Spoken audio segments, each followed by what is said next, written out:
السلام علیکم عزیز سامعین، اوریجن حدیث کی طرف سے اپنے ویورز کو خوش آمدید کہتا ہوں۔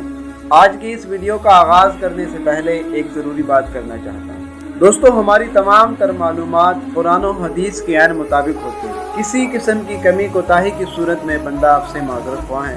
تو دوستو، چلتے ہیں آج کی اس ویڈیو کی طرف۔ نحمدہ ونصلی علی رسولہ الکریم، اما بعد فاعوذ باللہ من الشیطان الرجیم، بسم اللہ الرحمن الرحیم۔ عزیز سامعین، آج میں آپ کو ایسی دو باتیں بتاؤں گا کہ جن کے بارے میں حضور پاک علیہ الصلاۃ والسلام نے فرمایا کہ ان دو باتوں میں حسد کرنا جائز ہے۔ اس سے پہلے نئے آنے والے دوستوں سے گزارش ہے کہ ہمارے چینل کو سبسکرائب کریں اور بیل آئیکن کو پریس کریں تاکہ آنے والی ویڈیو کا نوٹیفیکیشن حاصل کر سکیں۔ میرے دوستو، حضرت عبداللہ بن مسعود رضی اللہ عنہ سے روایت ہے کہ نبی کریم صلی اللہ علیہ وسلم نے فرمایا کہ ان دو باتوں میں حسد کرنا جائز ہے۔ ویسے تو حسد کرنا ناجائز ہے۔ اللہ پاک نے قرآن پاک میں فرمایا وَمِن شَرِّ حَاسِدٍ إِذَا حَسَدَ، کہ حسد کرنے والے جب حسد کرے تو ان سے پناہ مانگنی چاہیے۔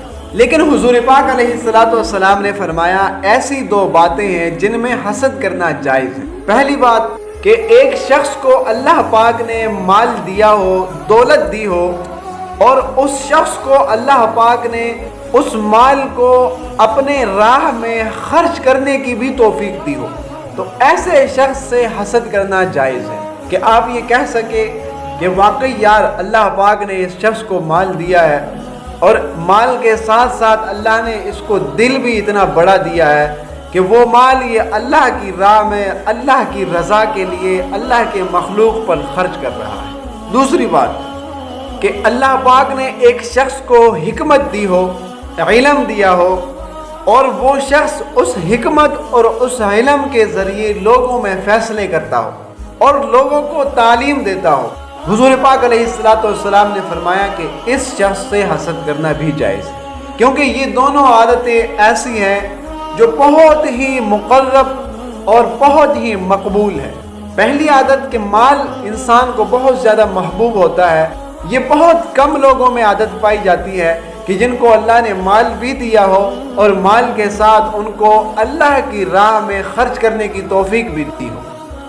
اور دوسری کہ اللہ پاک حکمت اور علم بھی بہت کم لوگوں کو دیتے ہیں جن سے وہ لوگوں کے مابین فیصلے کرتے ہیں اور لوگوں کو تعلیم دیتے ہیں، تو ان دونوں شخصوں سے حسد کرنا جائز ہے۔ اللہ پاک سے دعا ہے کہ اللہ پاک ہمیں بھی انہی دولتوں سے مالا مال فرمائے۔